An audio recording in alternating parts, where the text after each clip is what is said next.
This is the Gatekeeper World Championships predictions for 2021, and let's hop right into it. So to start, we are going to look at the top 12 and see who's going to make it in the qualifiers. So the two contested spots are actually Luke's not going to be able to play, and neither is Emma. So it's Jeremy and Sawyer. I think these players have too many points right here to get knocked out, so it's really going to be between these two. So Jeremy has 12, Sawyer has 11. I think it's going to be a toss-up between Theo, Juan, and Adam, even though he has 0 games played. If he plays really good, which I think is possible, then I think he could make an upset. I don't know if I'm going to go as far to predict it, but I think it could happen. So between Jeremy and Sawyer, I don't think Theo's going to make it in. I think if Juan shows it up, I think if Juan comes and shows up, which sometimes he might not come. He's kind of a wild card. If he comes, I think he knocks out one of them. If he doesn't come, I would make the prediction that everyone is going to stay in the same place. So yeah, that's pretty much what I think. I would say top 12 stays the same. Theo or Juan are most likely to break into it. And if they don't, which I don't think they will. I think Jeremy and Sawyer, if Juan comes, which I am honestly just going to predict that he was not going to show up, I think that Sawyer and Jeremy stay in. So then, using that top 12, let's go over to the scoring sheet. So, what was my prediction we're going to take out? One. We'll do the one.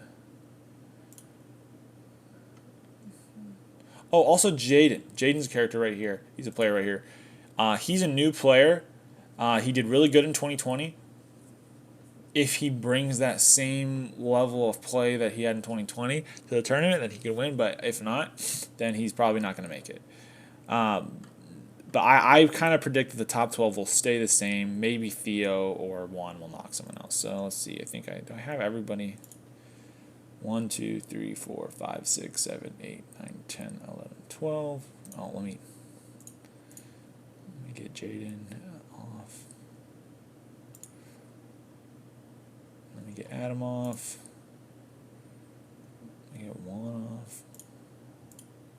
1, 2. Oh, why is Theo still in there? I thought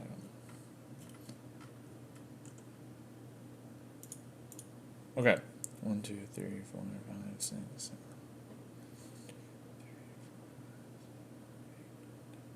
Okay, so this is the top 12 currently right now.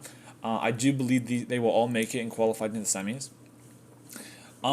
My predictions for the semis, number 1, we're going to go with Lucas.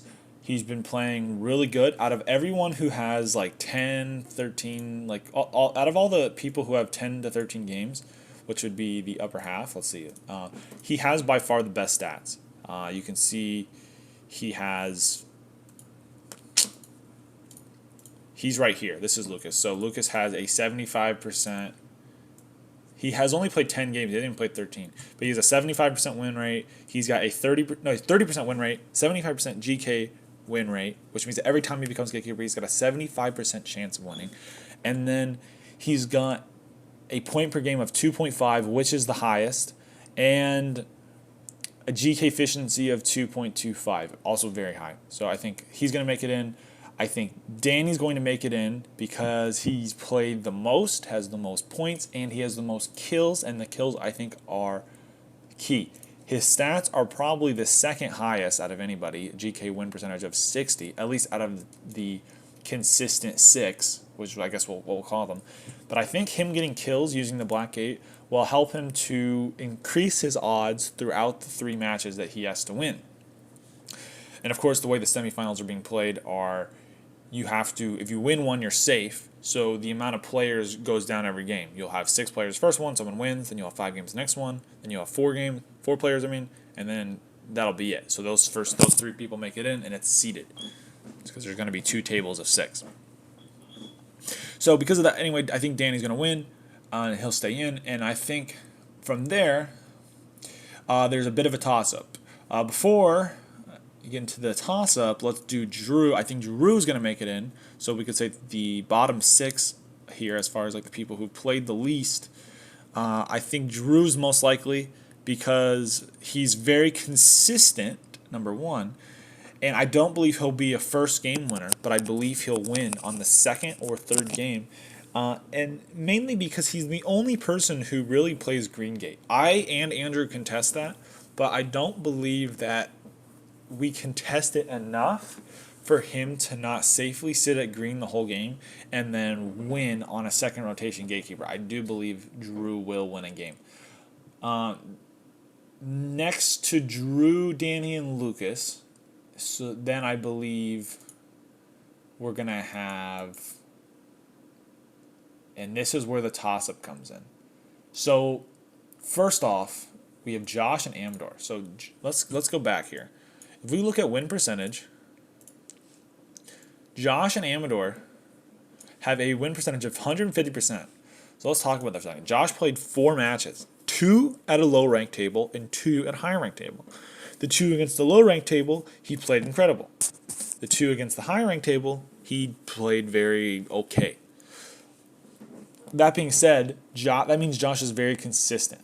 And on top of being consistent, he's playing a meta that I think has not been contested, or that I think is very, I think is going to be very good in the final tournament. The death meta, essentially, very high kill percentage, very high kill KD. So I think Josh would do okay, but I think that if he seeds against Danny, I think he doesn't make it.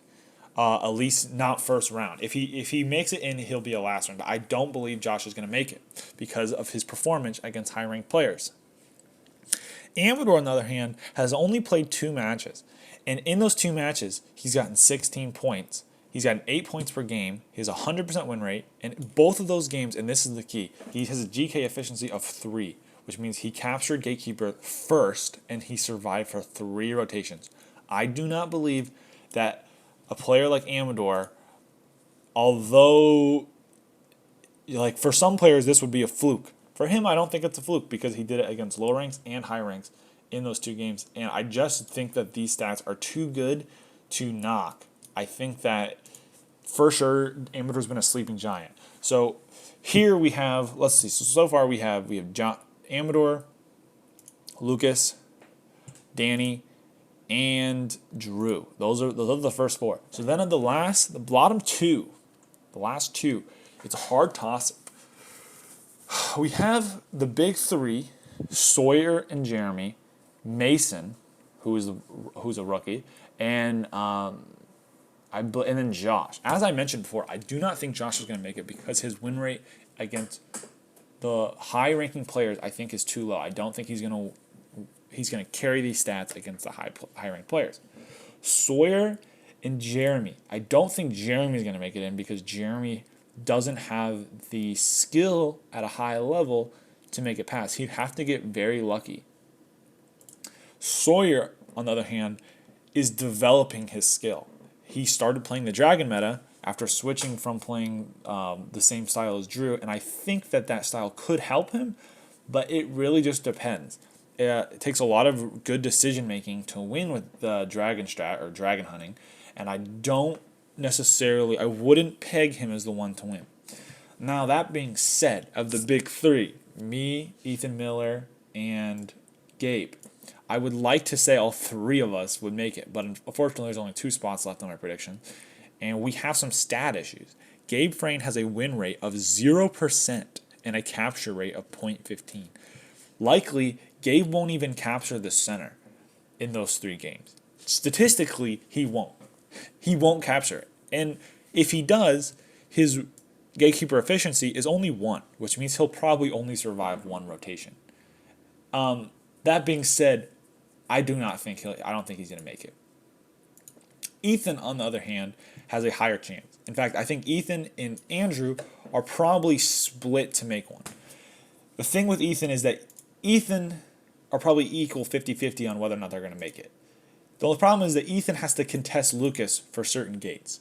I don't know. I think. Let's actually go back to the table here for. Based on these right here, so we're going to be 1, 2, 1, 2, 1, 2, 1. No. That's not how it works. 1, 1, 2, 2. So 1, 1. I don't think Lucas and Andrew will even be on the same table. So because they're not sitting at the same table, that definitely boosts Ethan's chances.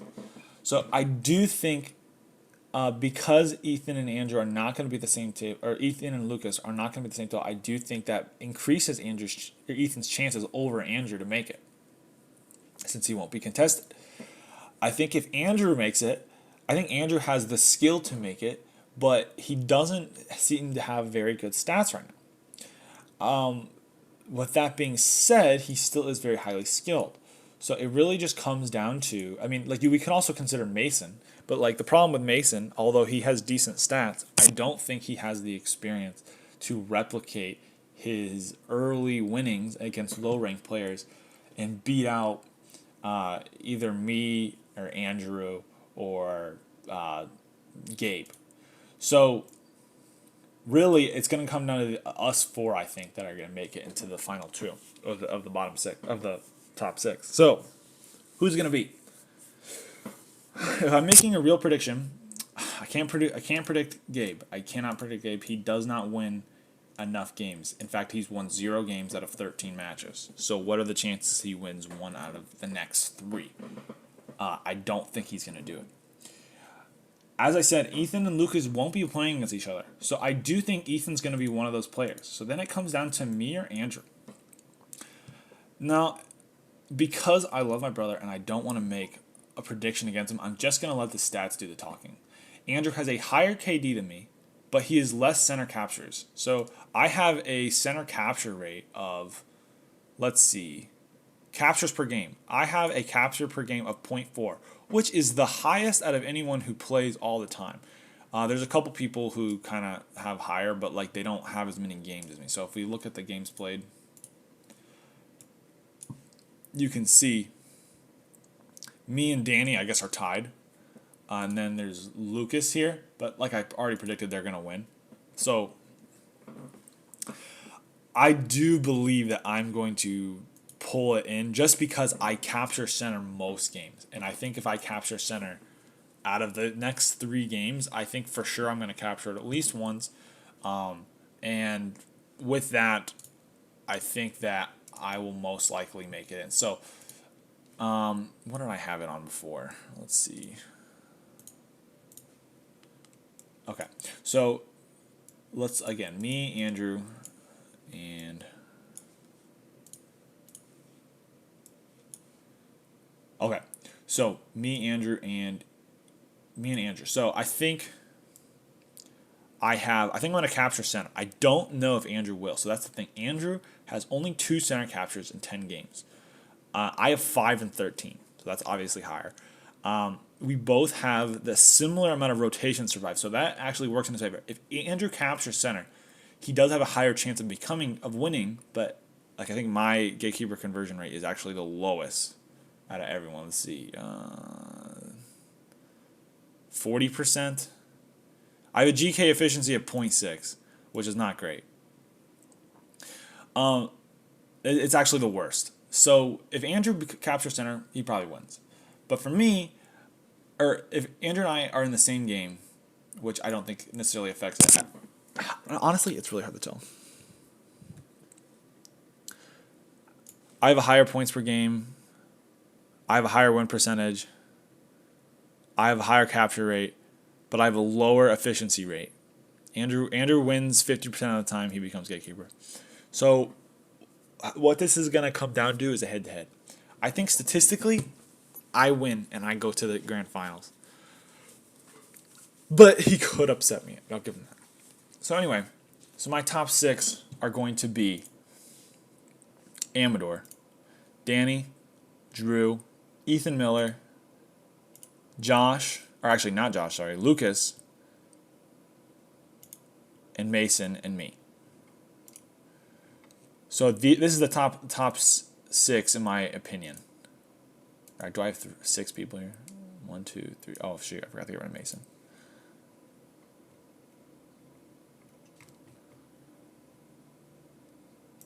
Okay, so this is my top 6. So who's gonna win?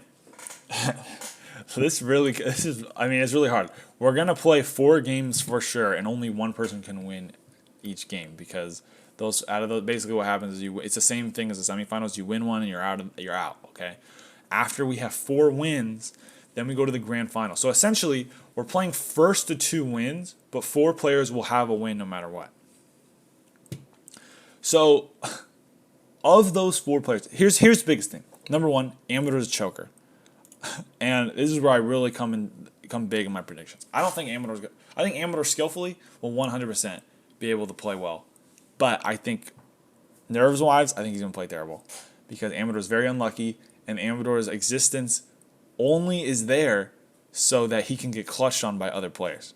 So I think that's what's gonna happen. I think Amador's gonna make it, but he's not gonna win. I think he'll win one of the games maybe. Honestly, no. I think he's gonna be nervous. He's not gonna win. I think Lucas, Danny, me, and Drew all win a game. I think us 4 in the middle win a game. Now, actually, no, not Drew. I don't think Drew's gonna win. So let me change my prediction. I think these 3, Amador, Lucas, Danny, and me, will win a game in the beginning. Now, you can kind of just forget. I'm kind of throwing stats out the window here. I'm kind of just using my feelings. I think us 4 will win a game at first, and then when it comes to the grand finals, who will win 2 games first? I think Ethan will win 1 match on grand finals day. So I think everyone other than Drew will have a win. And the reason why is I think that when we're all playing as seriously as possible, I think Drew gets out experienced, and I don't think that he has a chance. Especially when we have money on the line. So I think Ethan's experience will come back on in the grand finals, and I think that he will win a match. Now, to say he clutches up, I don't think he will. But if he does, it will be the greatest comeback or love story of Gatekeeper ever if Ethan can win. Especially because if he wins both matches, if he wins 2 matches, he might even have enough points to retake CEO and win the whole season. It will be an amazing story if he does. But I don't think that it's likely that Amador, Lucas, or Ethan will win the game, because they have a way too much contestment. There's 3 people all with red, and I don't think it's going to happen. I think Ethan gets shut down by Lucas most time. I think he wins 1 game in the grand finals. And then it comes down to the final match. I don't think Drew's going to win any. And then I think it's going to come down. Danny plays really well, and then I win. And then you might say, Steven, why would you win? Why are you predicting yourself to win? You clearly have the second lowest win rate percentage out of all these players. And you also have the lowest points per game. Literally. You have a good capture per game, but out of this, it's not really impressive. Out of the 6 here that you have a GK fishing at 0.6, which is absolute crap, and you have the lowest GK win percentage other than Ethan. Like, what makes you think you're gonna capture the center? Also, look at your kills. You have the lowest amount of kills out of everyone. How could you possibly think you're gonna win? I think that when it comes down to, I think when you play enough games, I think that your skill really starts to shine through, and I think that I have such a deep understanding of the meta and the way the game should be played, that I think what's going to happen is that I'm going to play out of my freaking mind, and I'm going to absolutely, I'm honestly probably going to clobber, and I'm going to come out and play like nobody's ever played before. So you better kill me right away, and you better not make an alliance with me, because I will turn on you and I will win the game. Now, if you want a real prediction, honestly, I do think I'm going to win. I think I'm going to win. I think it's going to be me. I think I'm winning. Sorry. Sorry. Like, that's just what I think. Okay, anyway, that's the end of this video. I've literally recorded this video like 6 times, so I hope you enjoyed the predictions. Yeah, sorry guys. I'm winning this thing.